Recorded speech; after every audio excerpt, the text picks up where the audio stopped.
Hello everybody, this is toysareruss, and for this new figure unboxing and review we're going to be looking at the Magic Square Space Skimming figure. So what we're going to do with this video, we're going to unbox him live in a second, have a look at the entire contents of the packaging. We're going to do loads of comparisons as well. Now for those of you who are unaware, this is a third-party Legend scale version of a 2014 BotCon exclusive Ferak figure, which is a figure and character I suppose that shares the cyclonus mold. So we're going to see which mold that he represents, or sorry, that he's closest to, whether it's the Kingdom one, which to be honest I think it is, even though the Kingdom version obviously is a bit lighter, or way down to the original. So we've got a few cyclonuses we can have a look at, comparing with regards to them. We've also got some obviously Magic Square New Age figures as well, so we can see how he compares and displays with them. So as I start to open this up, I'd like to remind anybody who's not subscribed to this channel, if you'd like to hit that subscribe button for me now please, because it really will help me out. And the other is to thank Show's eStore, because that's where this came from, and as you can see they got it to me nice, quickly and safely. So he's in a plastic bubble because third-party companies aren't bound to the, or playing a part of the no plastic packaging just yet, shall we say. Let's get rid of this just for now. So we've got the instructions. Now usually with Magic Square figures they're incredibly difficult to transform. This doesn't look that hard at all actually, so we'll have a look at that in a second. We've got his gun, which, yeah, to be fair, that's pretty close to the original G1. We'll have a look at that in a second. And we've got the figure itself. Now it looks, to be honest, like he's not fully transformed. So let me see, can we pull his fists out a little bit more? Again, these are my total first impressions. He might not be, as I say, in his proper robot mode. Let's do some first impressions though. So we can clearly obviously tell he's based on the cyclonus mold. The head sculpt is beautiful though. Look at the lovely red face. Angry looking, he really does look angry. There's full articulation on there, everything's just really stiff. The shoulders with the back of the wings do go back, so that's good, so that's not hindered. I thought it might have been hindered by that back wing, but it's not.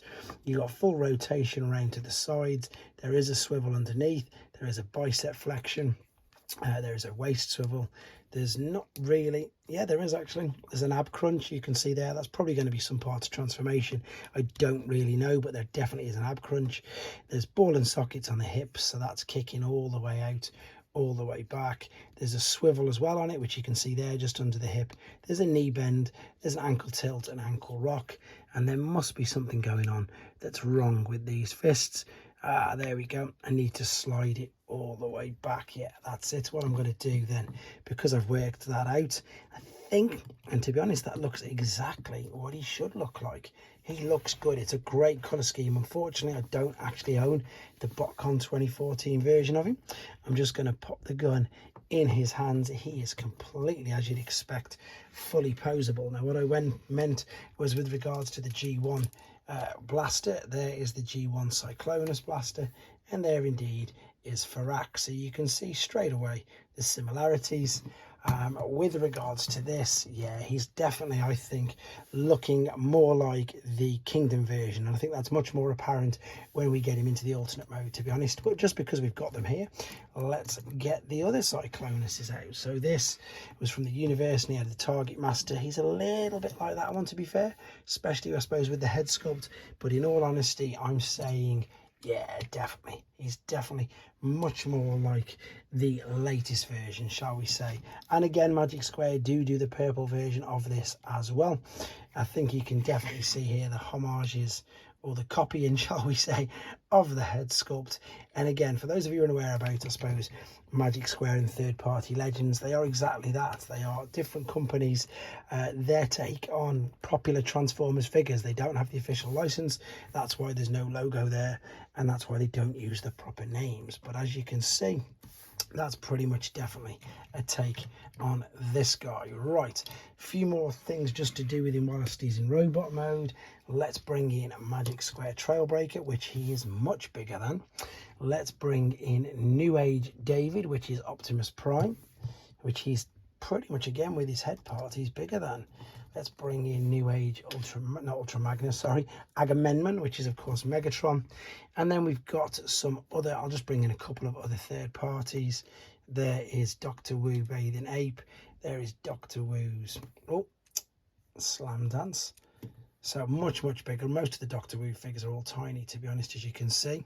Let's move these out of the way. But for those of you who collect standard retail figures, shall we say, or normal retail figures, this probably hasn't got much sense, won't make much sense to you, rather. A bit like me getting jumbled up then. There is the core class figure. So yes, for those of you again who are unaware, the third party legends roughly are in between, smack in between normally, the core and the deluxe class, which I'm sure you can tell there. If I put another deluxe class there, it's pretty much exactly that, in between them sort of sizes, in all honesty. For those of you who collect G1, shall we say, he is a bit bigger than a Mirage, but is he the same as a Starscream? Let's have a look. And a bit smaller than a Starscream, so funny enough he's in the middle of them as well. So I think, to be honest, that's all there is to show you with regards to him being in robot mode. We're going to come right back and he's going to be in his alternate, and we can see how he looks and displays in that mode as well. Okay then, so we're back, and as you can see, he's in his alternate mode already, and I've got to be a bit honest, to be honest, I'm a little let down by this. It's just really, it doesn't look that good at all, let's be honest. We've got loads of gaps everywhere, and to be honest, I can't really get these to sit flush. Now, I've even checked the Shozy website for the images of this, and to be honest, them images are actually there. You can pretty much tell, you know, what's going on with it. The transformation process is actually quite simple. As I say, for Magic Square, that completely surprised me, but for some reason, obviously they must need the overcomplicated transformations, because otherwise you've got pretty much, let's be honest, horrendous and a bit unsightly gaps. I think this is definitely one that needs to be displayed in the robot mode, because the robot mode is just far superior. It's quite strange, because usually you get like a triple changer and one mode is usually, you know, really bad, but for just one that's gotten, you know, an alternate mode and a robot mode, I'm quite surprised at just how bad this is. With regard to the transformation process, apologies, it isn't on this video. That is because it's separately uploaded as a tutorial, and the main reason is to keep the length of this video down. There is a bit of detail here on what, of course, is, I suppose, the cockpit, but yeah, as I say, look, these they won't go in. That's about the best they'll go in, and then they just sort of pop out. There's some silver detail there on the wings, etc. There's unfortunately nowhere, to my knowledge, again, please correct me if I'm wrong, that I can attach this weapon to at all, because obviously the hands have gone. There's no landing gear, and again, maybe I'm being overly critical for a figure that's, I think, $26. But for me, again, little I got to admit it, little disappointed with my journey into these third-party figures so far. This is probably the worst. As I say, with regards to transformation process, though, it wasn't that bad. Alternate mode, as you can see, though, is not the greatest, but I think because of just, I suppose, of how poorly it is, I'm going to finish it back up in robot mode. For those of you who collect mainstream, there's a Studio Series vehicle. It's about the same length but a lot thinner. And again, for those of you who collect Legacy or anything mainly the Generations line, it's about the same size as that. So I wasn't actually going to do it, but I think, I suppose, to give this figure a bit of redemption, we're going to come back and he's going to be in his robot mode for the final time. Okay then, back for the final time, and in all honesty, this was not planned, but I am going back with him in his robot mode, just to, as I suppose, leave him a chance to redeem himself, because as you can see, it is much better. There's zero gaps in the legs, they all fit together really well. There's zero gaps in the back of the arms. Even with this ab crunch there, which it is actually an ab crunch, there's still no real gaps. It's crazy. The robot mode is so much better, it really is. So I just wanted to literally come back, as I say, at the end, 30 seconds or so, just to really give him chance and to show you that if you're going to be displaying in robot mode, he's still worth purchasing. But to be honest, with the alternate mode, if you're thinking of displaying in alternate mode, I'd say find a different version of the Cyclonus mold, purely for that reason. But there you go, that's my honest opinion, guys. Thank you very much to RJ for allowing me to use this figure to review, and of course thanks to Shozy and to you guys for watching. Let me know what you think in the comments. Take care.